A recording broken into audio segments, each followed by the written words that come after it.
We are so honored to welcome back Neal Shusterman, who has written with Jarrod Shusterman, Roxy. Their second, well, no, their newest collaboration since Dry. I want to make sure I get this right. We are so excited. This is such a kind of crazy event for us because Mr. Shusterman was actually our last author at the Wauwatosa Public Library before everything shut down. And we said, oh, my school is canceled and then we'll probably be closed for like 2 weeks. So that's all I got to say about that. The new book has been getting really great reviews. This is from Booklist. This allegorical take on the opioid epidemic provides an utterly unique point of view on the lives of those struggling with drug dependencies. Surprisingly, this approach does not water down the stark realities besetting Ivy and Isaac as they sink into addiction. Rather, it captures the drug's allure from granting small benefits and initial highs before taking the reader through the horrible spiral that addiction can entail. Gritty and unflinching, this book portrays the opioid crisis in a way older YA readers can feel and understand.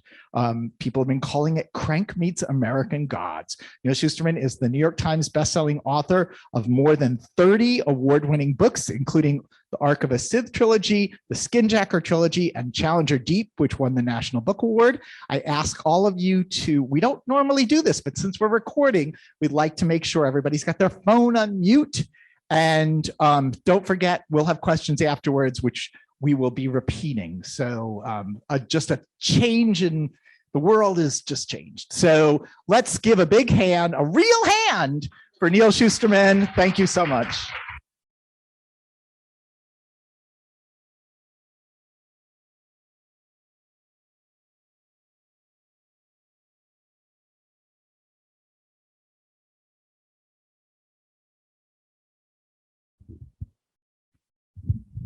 It's great to have everything come full circle and be back here.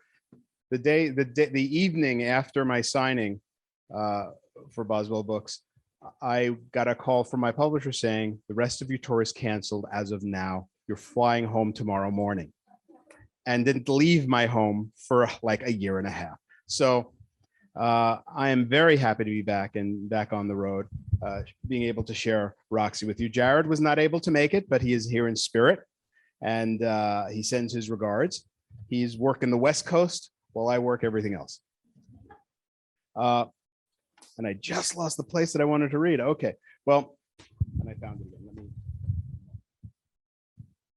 Roxy really started when Jarrod and I had a fantastic experience working together on Dry, which is about the it's about water and the drought in Southern California, and how, you know, what happens when all the water runs out, when you turn on your tap one day and suddenly there's no water and the government is telling you that it's coming back, but it doesn't. How long does it take for society to start to crumble when there is no supply of fresh water?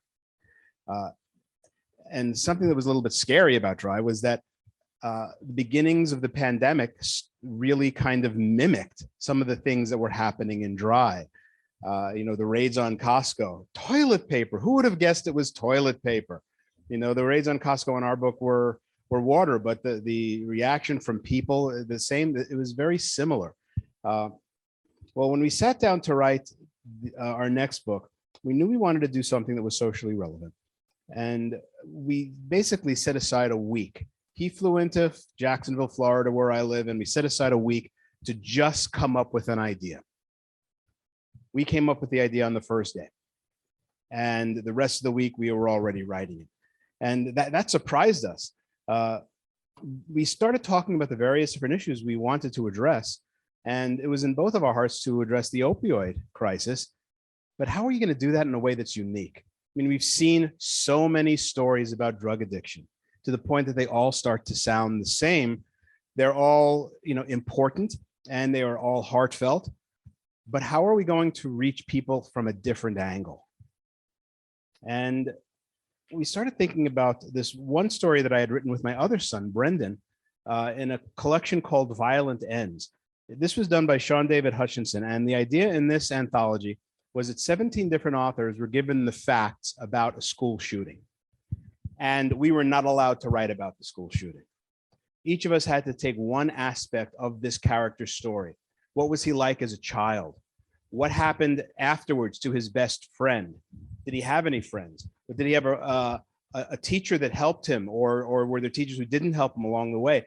And so every author took a different aspect of this character's life to sort of create this series of short stories that were a psychological study of a school shooter. Brendan and I wanted to tell it from a different point of view, and we thought, well, who would be closest to this kid when he's going through those moments leading up to this crime? And we thought, the weapon.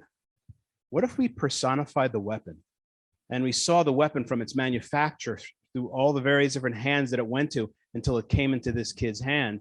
And the weapon has a personality, and it wants to help this kid, but it doesn't know how.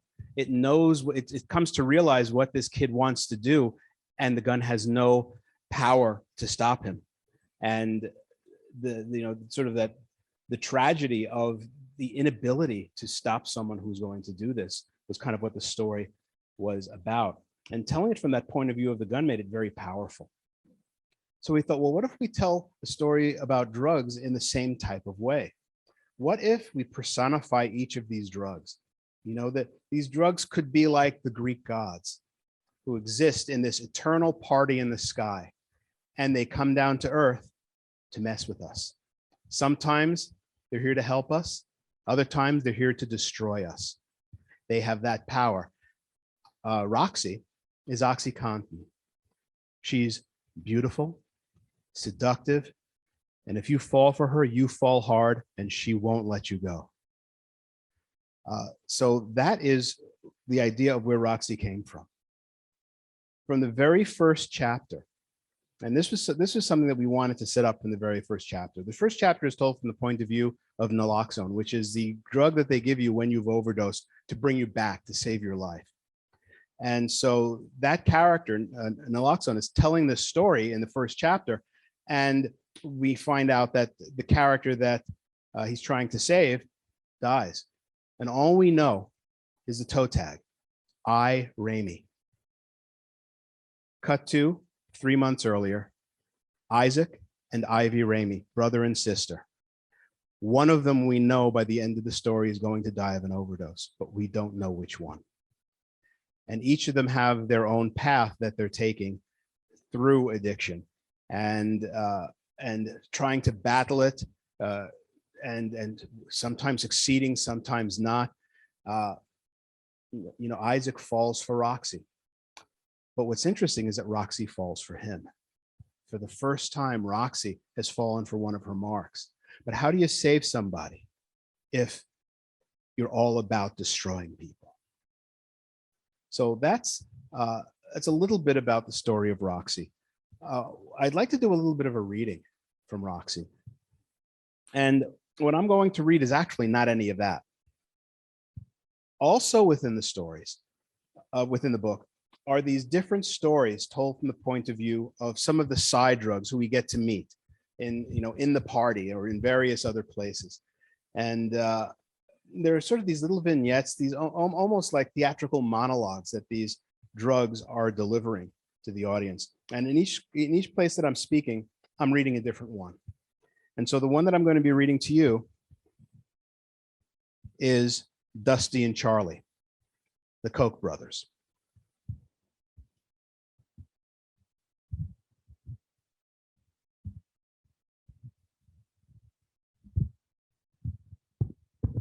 Needed a third hand there.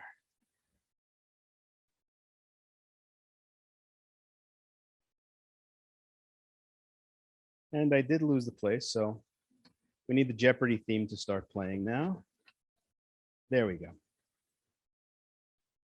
Interlude number 2, Dusty and Charlie, C17, H21, NO4. It's the chemical formula for cocaine.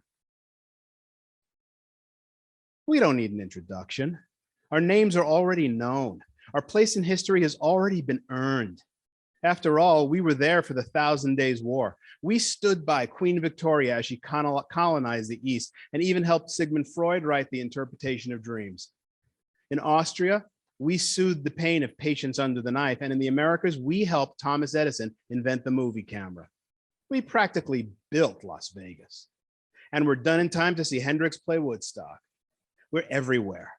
We were even the key ingredient in Coca-Cola, but until they replaced us with caffeine. Our enemies call us evil, beastly, or vile. But to our aficionados, we're simply stardust that rains from heaven. The devil's dandruff, Florida snow, paradise white. The nicknames may change, but we are eternal and timeless. That perfect fusion of old school and new. And tonight, like all nights, we party. Hopping from one to the next, like electrons. We move so fast, we're impossible to nail down. We're everywhere at once. At a flashy corner of everywhere is a familiar club in a familiar city. Hundreds of people, bright lights, and music loud enough to deafen. Not quite as intoxicating as our endless party up above. The parties down here on Earth have their limits. A strange concept for us to grasp. But this one still has plenty of steam. Per usual, we're in the best booth where we can see everything and reign over all. And when the song bores us, we motion to the DJ to change the track, which he does in a heartbeat. Proof that when you own enough people, you don't just influence the few, you control the masses. Later, we might bring a choice subject or two up to the big party, maybe even into the VIP lounge. But truth be told, we much prefer the raw energy of parties down here. That energy is pumping tonight. There are familiar faces in the crowd and new ones too. And you made it in. Good for you. This is, after all, a very exclusive event, invitation only. And even if you've been invited, that doesn't guarantee they'll let you in. But you're here, so either you're important or you're crafty. We're curious to know which. What's that you say? You're in a band? Unimpressive. Half the people here are in a band, or directing a movie, or rolling in new money from some shady Wall Street maneuver. You see, everyone here has money. That's a given, but money doesn't impress the way celebrity does. Everyone here thinks they're a celebrity, but few truly are. They lack that ineffable quality, but maybe you have it. Maybe. All right, we'll admit it. Yes, we've heard of you, but even so, your renown is mid-level at best. You're the front man of an esoteric band. You do have potential for greatness, though. Superstardom is not entirely out of your reach. Your fans certainly adore you. They're loyal.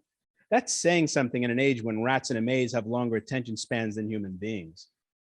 But on the other hand, your manager couldn't even get you a spot at Coachella. Shit bands can get into Coachella, so why not you? Yes, you're being featured at the Desert Swarm Festival, but face it, it's a minor event. Again, not impressive. Still, we like you. We like your energy. You're charismatic, persuasive, and easy on the eye. Handsome in a grunge sort of way. Everyone loves a throwback to the 90s, especially when it feels authentic. Some try too hard, but your vibe is sincere. All right, you've convinced us. Come, sit. We've made space for you in our booth. We'll entertain your hopes and dreams as long as you entertain us. Our friendship comes with conditions, however. You are required to bring us to all of your gigs. You'll have us backstage with you before and especially after your performances. You do this for us, and we promise we'll do things for you. We'll be both your left and your right hand, bookends to keep you bathed in our white light center stage, even after the show is over and the spotlights are gone. Are you ready? Good. Now put your nose down on the table like a pig in its trough. Snort us in deep. Indulge your primal pleasures, because what are you really but an overstimulated primate? A slave to your brain chemicals. Endorphins, dopamine. Let us do our magic with them. Oh, the excesses we could show you. Come, have some more. Be all you can be. The burn is familiar, yes? Clearly, this is not your first time, which means you must have been in our presence before. We just didn't notice you. But now we do. You should be flattered. There. Now that we've formalized our agreement, let us rule you and we'll show you how to rule others. Your friends who never gave a shit about you, who now realize you might actually be a star, they've all come back around knocking at your door. Select the finest of them. Bring them to us. Give us the best of your fawning fans. Forget the rabble. Let their hopes and dreams languish on the other side of the velvet ropes. Think of us as your support staff, your handlers. Every rock star needs handlers to keep away from the unwashed masses, to keep away the unwashed masses. Yes, you definitely could be a superstar. We've decided. So let our winds fill your sails and help you get there.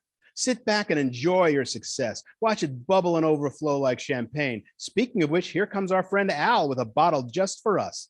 Dom Perignon. We love Dom. He's our favorite. Only the best for us and for you. And we promise to be there for you until we lose interest. So you'd best work hard to keep it. How do you keep it? Well, money doesn't hurt. That new recording contract has left you with some disposable income, yes? Dispose it in our direction. Don't be stingy. Money is made to be spent. Someone has to pay for our jewelry and fine white suits. What? You want to dance? Oh no, we don't dance. We just observe. We take in the scene. People watching, that's our thing. But we do know someone who loves to dance. His name is Chris.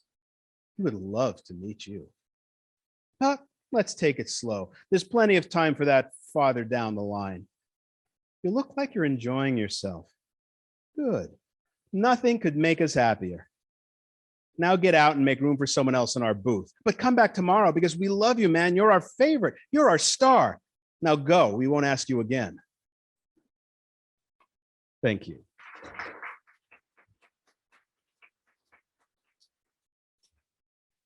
So that's just one of the, two of the characters who frequent this party. The other main character in the story is Addison. And Addison is Adderall. Addison has a job helping people, helping kids to focus. He's sort of everybody's study buddy. Addison's the good guy. And he looks at all of these other drugs that are partying and he wants to be part of the action. He wants to be taken seriously. And so he makes a bet with Roxy that he can bring someone to the VIP lounge faster than she can. Now, the VIP lounge is, of course, the last stop when you get to the party and you don't come out. And so the story is a bit of a competition, or at least it starts as this competition between Addison and Roxy until both of them come to care about the two kids they're working on. And that changes everything. But I don't want to give away too much, but I hope when you read Roxy, you'll have a meaningful read from it and you'll come away from it feeling as if you've been through the ringer, but in a good way.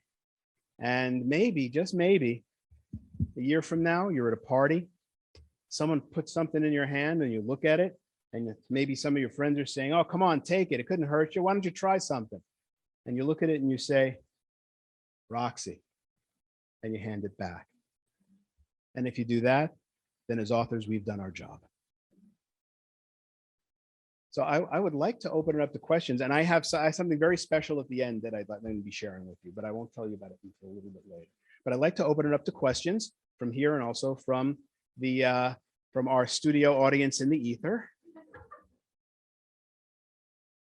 Happy to talk about Roxy or any of the other books. Anything you want to talk about right here.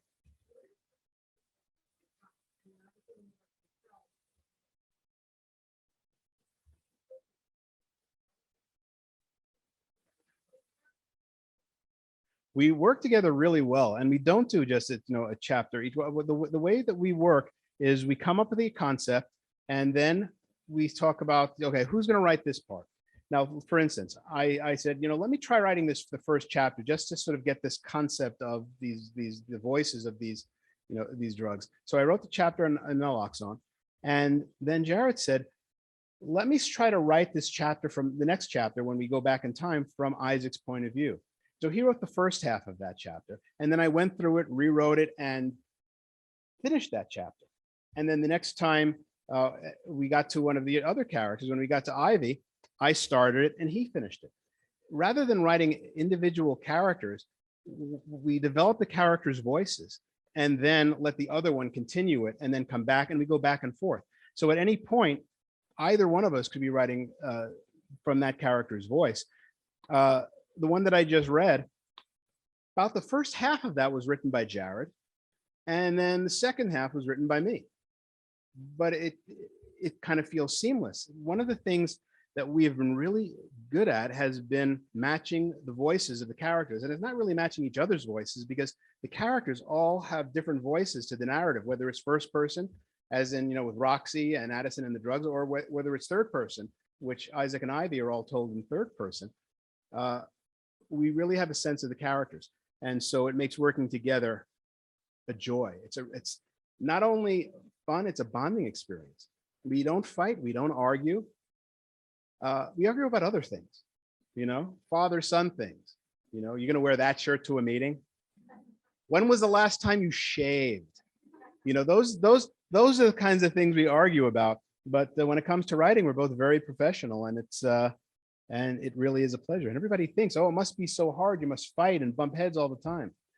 One of the things that we learned in the process, and this I kind of knew from other collaborations, so I brought it to this one as well, is that both of you have to like it, and that is a prerequisite. So if it's very clear from the beginning that there is no sacred cows, there is nothing that absolutely has to go in, then it makes it easier to sort of leave your ego at the door, knowing that if the other person doesn't like it, there's no argument, it's not going in. But what we have learned is that, let's say Jarrod wants to do one thing and I want to do the other thing. We come up with a solution or a new thing that's better than what we both had. And then we're both very excited about it. And that happens so consistently that we already know if we have a disagreement, this is exciting, because it means we're going to come up with something better than what both of us were thinking. So knowing that makes it a lot easier to get through those moments when we don't agree. You guys are quiet today, right here.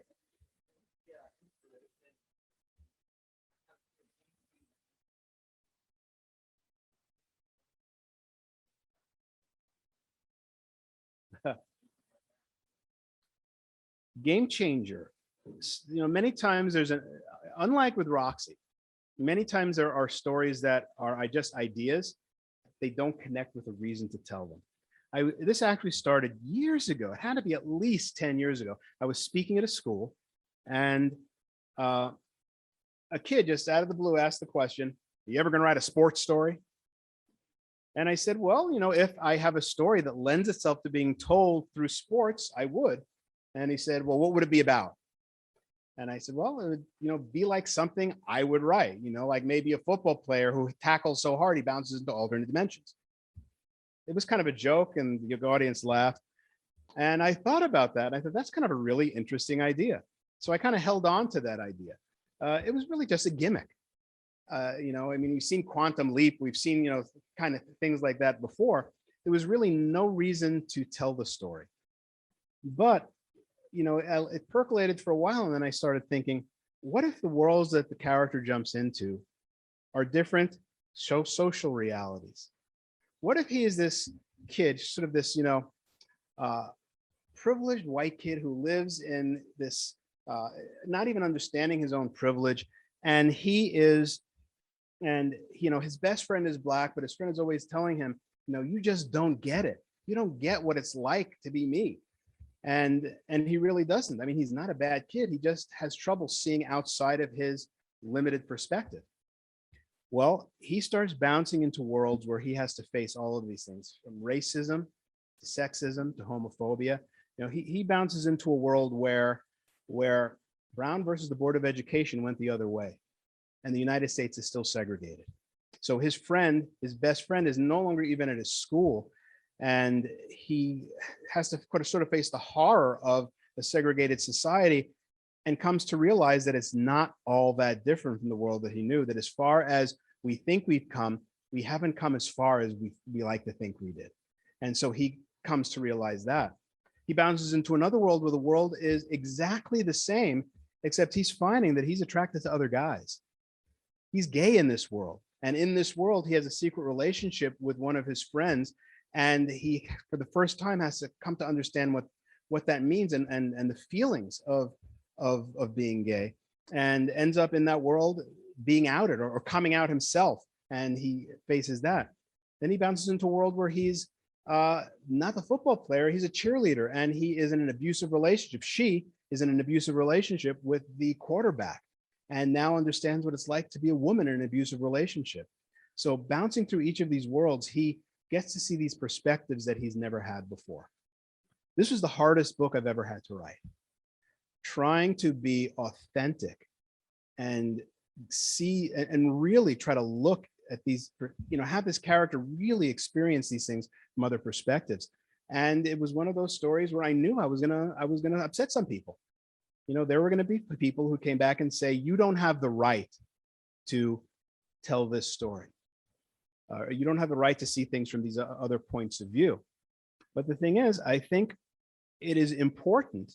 Part of multiculturalism, part of diversity, is being able to put yourself in the point of view of other cultures, other people. So I wanted to model for readers how to accept social responsibility, even when it's painful. And that was the goal of Game Changer. And the comments that I've gotten back have been, very positive. And then there are the people that aren't. And it was interesting to see. If you go on to Amazon, you'll see 2 reviews side by side, both of them 1-star reviews. And one of them said, this story is just a social justice screed, and it's so far left that it is just propaganda for the left.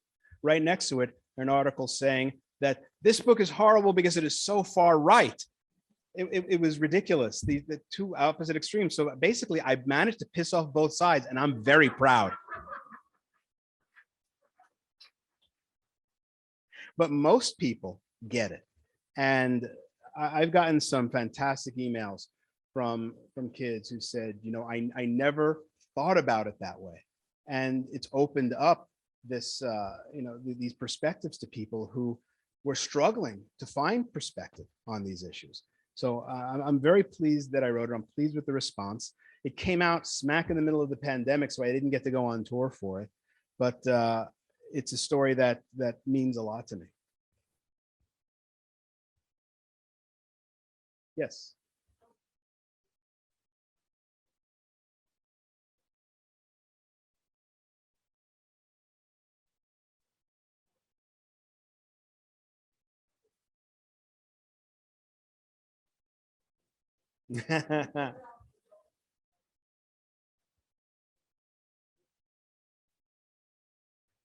Usually, well, it's not so much napped out as it is. I know it's, most of the time I know that, like, I knew that Scythe was going to be a 3-book series. I knew what was going to happen in the first book. I knew what was happening in the second book, and I knew where the third book was going. How it was going to get there surprised me. There were new characters along the way. Characters that were minor characters ended up becoming more important characters. So it's a journey. And I think, people will ask, are you a plotter or a pantser? Do you write by the seat of your pants, or do you plot everything out? It's rarely that simple, because yes, I outline and I plot the story out. And then from the moment that I think I know where the story is going and I start writing, the characters come to life, they take over, and then they take a left turn completely off the path of what I wanted them to do. Now, when that happens, you have a choice. You can either force the characters to follow your plot, or you can let the characters be who they are and you follow them. I always make that choice, because if you just make the characters follow your plot, they're nothing but puppets. They don't feel authentic. You're just manipulating them. But if you follow the characters and let them define the direction of the story, then they feel like real people. Those are characters that you want to follow because you believe them. And so the story always takes different directions. But ultimately, most of the time, it brings a story to where I wanted it to go. But it's an adventure getting there. Now, that said, Unwind was a 1-book, a one-off. I was never going to write a sequel to Unwind. Because for those of you who've read Unwind, after the scene, and for those of you who read Unwind, you know which scene I'm talking about. Where does the story go? How can I possibly top that? I don't even want to try. So for 4 years, people would say, are you going to write a sequel to Unwind? And I would say, no, no, no. And then I got this idea. Now, Unwind is about, the basic concept is kids who nobody wants, or kids who are troubled teens, are used for their body parts, but the rule is 100% of them has to be used, and the process has to be painless. So these kids are divided up, and 100% of them is still alive. It poses the question of, if 100% of you is still alive, are you still alive? And that sort of becomes society's moral and ethical loophole for saying that it's okay to do this. So after the first book, I became fascinated, after 4 years, with the idea of one character who is made up of the unwound parts of other kids. You know, a kid who got the heart of a swimmer and the legs of a runner, and the pieces of the brains from musicians and artists and scientists. And now he is struggling to find out who he is. Does he exist as a human being when even his own memories belong to other people? It's kind of a 21st century Frankenstein. And I thought, this is a story I want to write. So I sat down to write a sequel to Unwind. And I got to around page 350 and realized the story was not coming anywhere close to being done. So I divided that up into 2 books. It was going to be a trilogy. But the third book ended up being about 750 pages long. And I knew that I was rushing the ending. It just wasn't right. So I divided it again. And ironically, the 4th book was called Undivided. So basically Unwind is the first book, followed by the trilogy that came afterwards, making it a 4-book series. And I wasn't ready to leave the world. I decided to do a short story collection in the Unwind world called Unbound. And so it ended up being 5 books, but that wasn't how I started. But most of the time, I know if it's going to be a trilogy. Yes.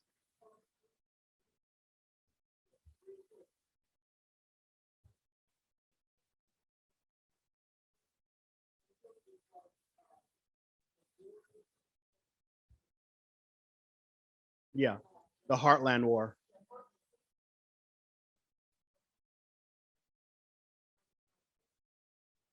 Yes.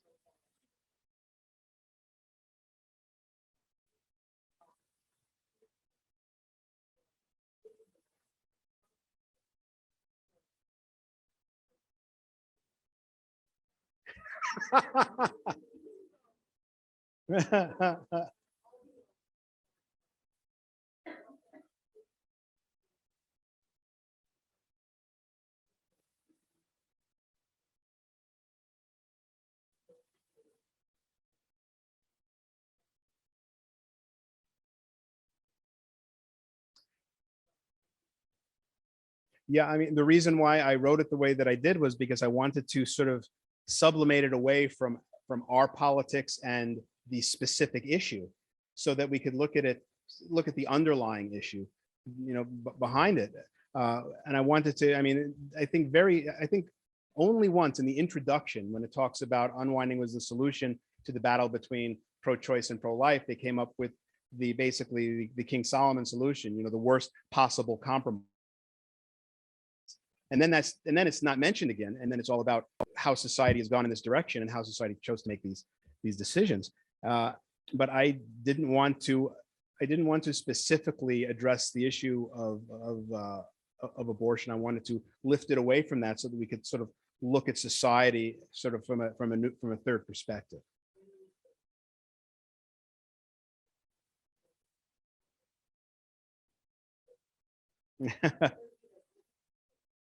Well, if it's being developed.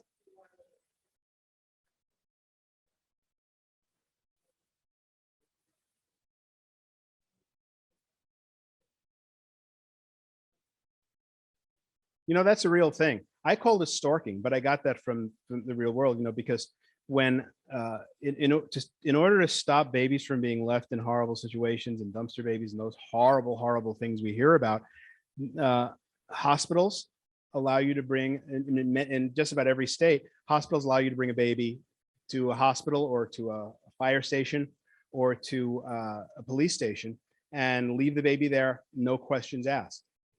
in Italy, they actually have baby boxes. They have, the hospital has sort of like this box, and you open it up, you put the baby in, and when it senses the baby's weight, it sends off an alarm in the hospital, and a nurse comes to take that baby, and so there's no interaction whatsoever. So that exists. And so, but that was sort of like taking it to the extreme, that the law in Unwind is that if you leave a baby on the doorstep, whoever opens that door, that baby becomes their responsibility, and it's called stalking. And so it's sort of like,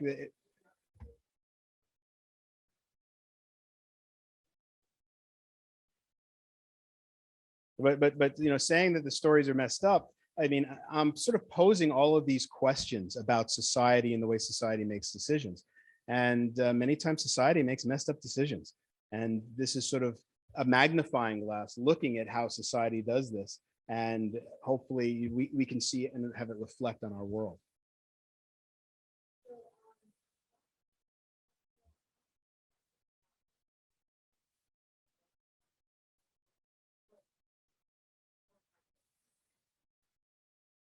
I would say my writing process, the question was, has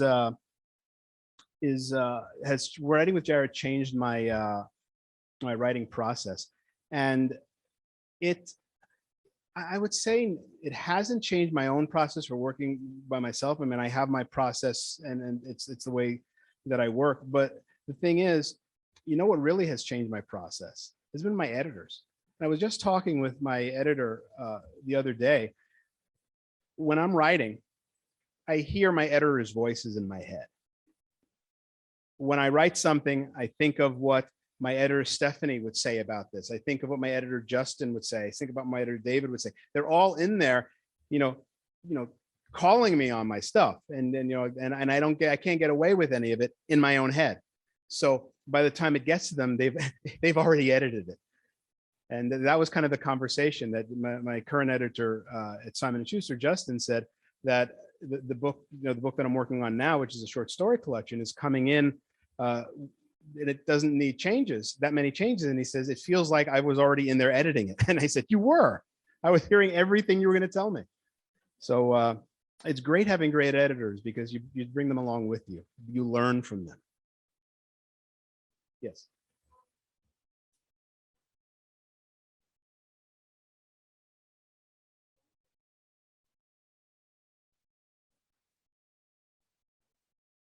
How do you push a boundary?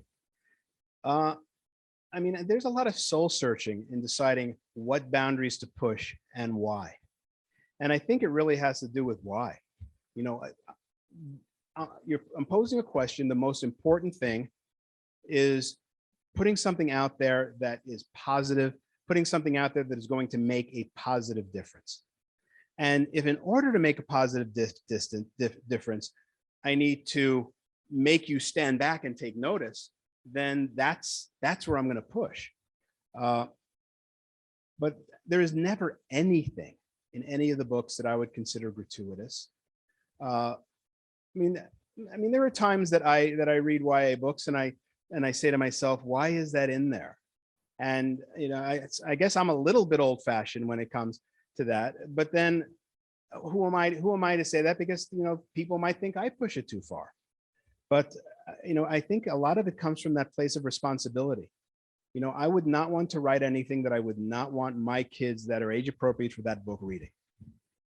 And the comment that I get back from parents more than anything is that their kid read this book, whether it be Unwind or Scythe, and forced them to read it. And then they had great conversations about it. And a comment that I love when I get this comment, when a parent will come up to me and say, I never knew my kid thought that deeply. I love that. And so, you know, those are the boundaries that I want to push. I want to push those boundaries that make you connect with the story, that make you think deeply and make you want to share it with someone else so that you can have a conversation about it. It's you know, it is a fine line. You know, how far do you go with language? How far do you go with sexual content? You know, I mean, I tend to pull back from that. Language, Game Changer. Yeah, there are some F-bombs in Game Changer because he's a high school football player. It would have been inauthentic if I didn't include them. And it's funny, when I come to language in a story, when I'm working on it, I stop and I say to myself, do I have to use this word? And most of the time I don't, but there are times when I feel it is just the only word that I can put there. But I don't do it that often. It's, I use it very judiciously. So, a little bit of language, but it's not language everywhere. Right here.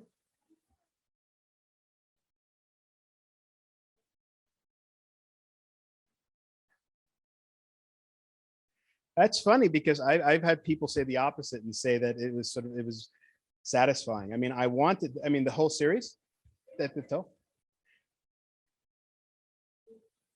Well, I mean, I want you to be satisfied at the end, and I don't want everything wrapped up. Anybody remember the ending of the last Harry Potter book?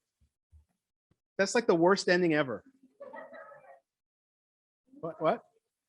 I know I won't tell you specifically what happened, but as a spoiler for anyone who haven't read it, but at the end, they just show, here's what we're like as adults, of those who survive. And I don't want to give anything away. And that was kind of just really anticlimactic. I didn't want everything wrapped up neatly like that. When I write a story, I want you to sense that there is more to be told, that these characters' lives will go on. And you've just seen a portion of their life. And you care about them enough that you want to know what happened. But you know what? If I showed you what happened, it would get boring because life eventually becomes just normal. What you've seen is the part of these characters' lives that are extraordinary. After that, their lives are going to probably be pretty much ordinary. So I don't want to waste your time with that.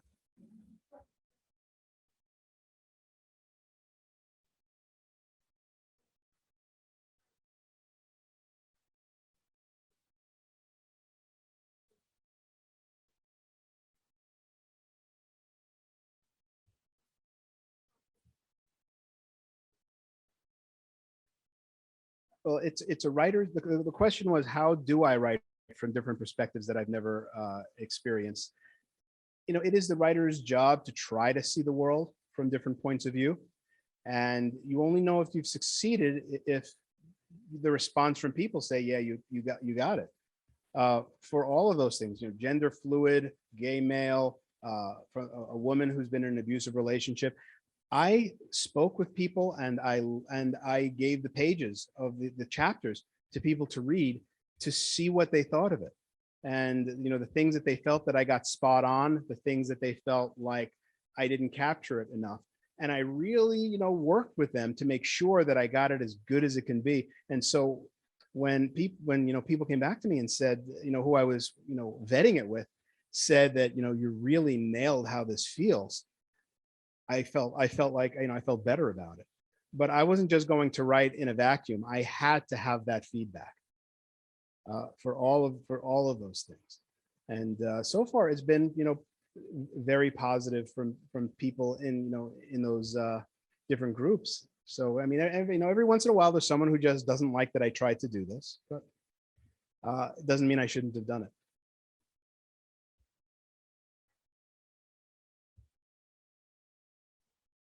Yeah. Talk to addicts. We talk to doctors. We had both Jarrod and I know people who've dealt with addiction. Jarrod knows someone who died of an addiction. A good friend. So it's something that I think everybody is touched by, because I think everybody has experienced it in a friend or a family member, somebody that they know who's dealt with this or dealt with it yourself. I think it's universal. And we really did speak with a lot of people to make sure we captured it. I got I had an amazing Zoom the other day. We're trying to do some charity work with Roxy. And we sent the book to a woman who's the head of an organization, a national organization called the Heron Project, which helps recovering addicts. And she said that she's been doing this for 20 years, and she's been the executive vice president of this charity. And she said that Roxy caught everything, it got it right. And to hear that from someone who's who's devoted their life to this, to tell us that we got it right, that means the world.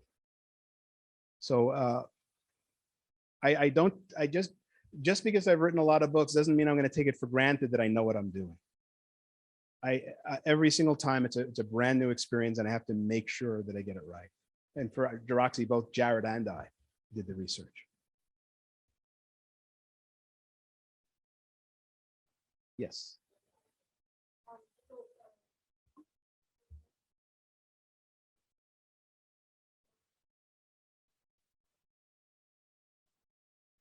A specific moment. I liked writing from the time that I was in middle school, but it was when I was in high school that I got really interested in being a writer. I had a great ninth grade English teacher who challenged me to write a story a month for extra credit until the end of the year. And since I needed extra credit in English, I took her up on the challenge. Every month I wrote a story. And by the end of ninth grade, I identified as a writer. I was, the guy who writes. And so I just kept on going from there. Then when I was in college during the summers, I worked at a summer camp, and I got to be known as the camp storyteller. And I discovered that it's a very powerful thing, being the camp storyteller, because once everybody knows it and they've heard your stories, there were other counselors, at night, they would try to get these kids to go to sleep, and the kids would be wired on sugar from their evening activity, bouncing off the walls. Other counselors couldn't calm them down. And so counselors would come to me and says, Neal, can you come down to our cabin and get the kids to shut up? They came to me to shut their kids up. So I would go to the cabin and I would swing open the door and I would just stand there. And the kids would say, it's Neal, we're going to get a story. And they would fall silent before me. I had absolute power because of the stories. And so this was like a really cool thing. But I had to come up with stories to tell. And so I would make up these stories, and every time I told them, they would get a little bit better. I could tell what parts were working, what parts weren't. And by the end of that first summer, the kids said, why don't you write those stories in the books? Man, I would read that book if you wrote it. So I did. And during my freshman year of college, I spent some free time writing one of those stories into a book. And I drew my own cover and I made Xerox copies. And the next summer I came back and I handed it out to all the kids. And then I tried to get it published and nobody wanted it. But that was okay. I did the same thing with another story 2 years later, couldn't sell it. But the third one, that was the one that sold. That was a story called The Shadow Club. And it was also one of the stories that was based on one of the stories that I told when I was a counselor. So that's really what got me into doing this. Your guess is as good as mine. Unwind is in development, was in development with Constantine for 10 years. Now it's in development with Universal Television. So hopefully having a new production company involved will make it go faster. Scythe is in development with Universal, with Steven Spielberg producing. They've gone through 2 scripts and now they're going to a third writer because they haven't gotten the script that they want. We'll see how that goes. Challenger Deep is in development with Disney Plus. Game Changer is in development with Netflix, and I'm getting to co-write the script. And so we're on the 3rd draft of the script. And so we're getting down to the wire as to whether or not they're going to green light it. So we'll see where that all goes. So keep your fingers crossed. Thank you.